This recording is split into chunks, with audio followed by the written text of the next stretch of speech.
Picture this. You've just time traveled back to ancient Greece. You're standing in a dusty marketplace, sandals on your feet, absolutely nobody around you wearing deodorant, and two armies are about to go to war. You ask someone what this is all about. They point to a woman across the room. You look, and your first honest thought is, wait, that's what this is for? Because here's the thing nobody in the history textbooks actually explains. The women ancient men literally destroyed civilizations over, the ones who launched fleets and ended dynasties and caused the kind of drama that got written into myths and passed down for 3,000 years, many of them would not clear the bar of a modern beauty standard. Not even close. Helen of Troy had a face that launched 1,000 ships. But nobody ever told you what Helen actually looked like. They just told you she was beautiful and expected you to fill in the rest.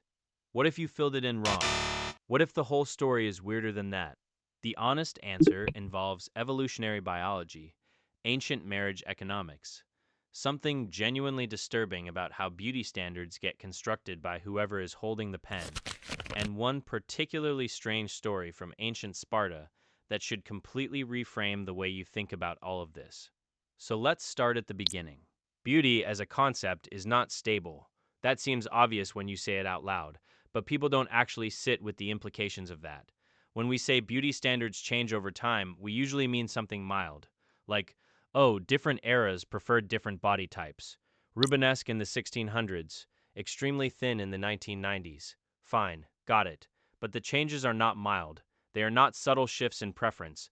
They are wholesale rewrites of what the human brain registers as attractive, and they are driven almost entirely by what resources are scarce in a given society at a given moment. Here's a clean example. In societies where food was genuinely uncertain, where famine was a realistic possibility and body fat was a survival asset, heavier bodies were considered more beautiful, not as a philosophical preference, as a deeply embedded biological signal that read this person is healthy, this person has access to resources, this person is a good reproductive bet. You don't choose to find that attractive. Your nervous system makes the call before your conscious brain even shows up to the meeting. The preference wasn't aesthetic. It was survival math dressed up as desire. And then there's the paleness thing. For most of recorded human history across most of the world, extremely pale skin was considered the height of beauty in women. Not because pale skin is inherently more attractive in any objective sense, but because it signaled that you didn't have to work outside. It meant wealth. It meant status. It meant someone else was out in the fields doing the labor while you stayed indoors being important. So men with resources pursued pale women because pale women came from families with resources. And alliances between wealthy families made everyone in the alliance more powerful. That's not romance. That's portfolio management with extra steps. Which brings us to the real question underneath the title. Why did ancient men fight over specific women? Not just desire them, actually fight. Actually raise armies and burn cities and sacrifice thousands of lives. Because the answer has almost nothing to do with physical appearance and almost everything to do with what the woman represented. And this is where it gets genuinely interesting. In ancient Greece, a high-status woman wasn't just a person. She was a bundle of property rights, political alliances, land claims, and social legitimacy, all wrapped up in one human being. Who you married determined what resources you could access, which families you could call on for military support, and how your children would be perceived by the ruling class. Marriage wasn't a romantic institution. It was the primary mechanism by which power transferred between groups. So fighting over a woman wasn't fighting over her face. It was fighting over everything attached to her name. Her father's land, her family's alliances, the political vacuum her marriage would fill. The woman was the transaction. The war was the negotiation. Helen is the best example of this because her story is the one that survived, but she almost certainly wasn't unique. Ancient sources describe her as extraordinarily beautiful, and then those same sources provide almost no specific physical description of her at all. Homer doesn't tell you her hair color. He doesn't describe her face in detail. He gives you the ships and the war and the men dying on the beach, and then just gestures vaguely at her beauty as the cause, as if you're supposed to accept that on faith. Why? Because the beauty wasn't really the point. Helen was the daughter of a king, the wife of another king, the political property of a third, and the reason an entire regional power structure exploded. The beauty framing was the story. The inheritance and the political alliance breaking down was the reality. Now here's the Sparta piece, because this one is genuinely strange and I want you to actually think about it. There's an ancient account attributed to Herodotus, among others, describing a Spartan girl who was considered remarkably ugly as a child. Not just average. Actively, notably ugly by whatever standard people were applying at the time.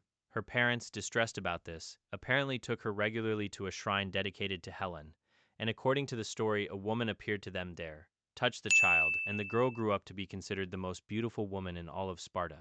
Men competed viciously for her. She married a senior Spartan official. The whole thing. Set aside the supernatural element for a second.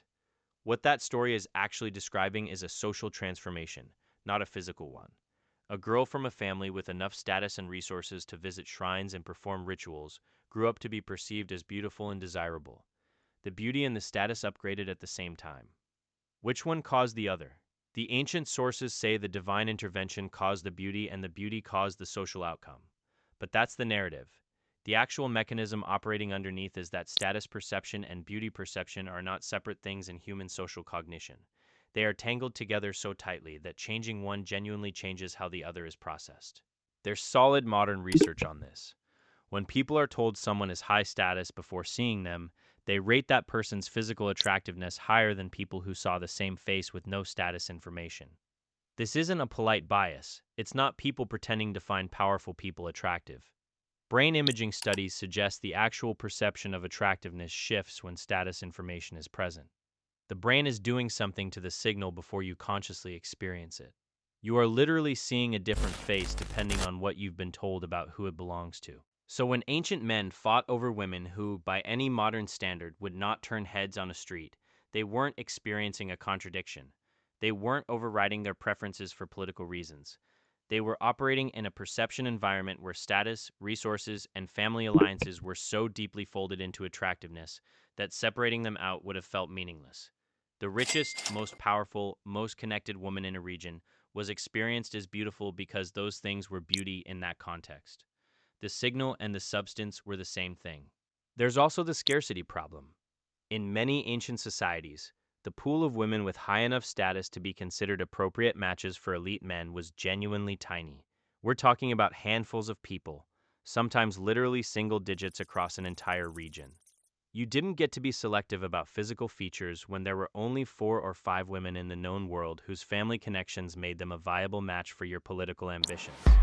The men competing for those women were competing for access to a scarce resource, and scarcity, as every economist and evolutionary biologist will tell you, drives up perceived value in ways that bypass rational evaluation entirely. And then there's the propaganda layer. This is the part that should make you slightly suspicious of every ancient beauty story you've ever been told. The people writing these accounts, the historians and poets and official chroniclers, were almost never neutral observers. They were attached to courts, to wealthy patrons, to political factions with specific interests in how certain stories got told. A king who fought a decade-long war over a woman described as merely adequate-looking is a king who made a questionable decision. A king who fought a decade-long war over a woman of incomparable divine beauty is a king who was basically compelled by fate. The beauty story isn't just a description. It's a justification. It's retroactive narrative management for extremely expensive military choices. This happens in history more often than people acknowledge. The official reason for a conflict is almost never the actual reason. The actual reasons are usually land, trade, debt, wounded political pride, or the kind of slow institutional competition between neighboring powers that doesn't make for a good poem. But you put a beautiful woman at the center of it. You give the whole thing an emotional core that audiences can follow and identify with, and suddenly a complicated geopolitical mess becomes a story about love and honor and destiny. Humans are narrative animals. We will take a messy spreadsheet of political grievances and turn it into a love story every single time. Which raises a genuinely uncomfortable question. How many of the ancient beauty narratives we've inherited are accurate descriptions, and how many are retroactive myths built to make powerful men's decisions sound less embarrassing? Helen might have been extraordinarily beautiful, or she might have been an extraordinarily valuable political asset, whose story got rewritten by poets working for people who needed the war to have sounded worth it. We don't actually know. The sources we have were written by people with reasons to write them the way they did.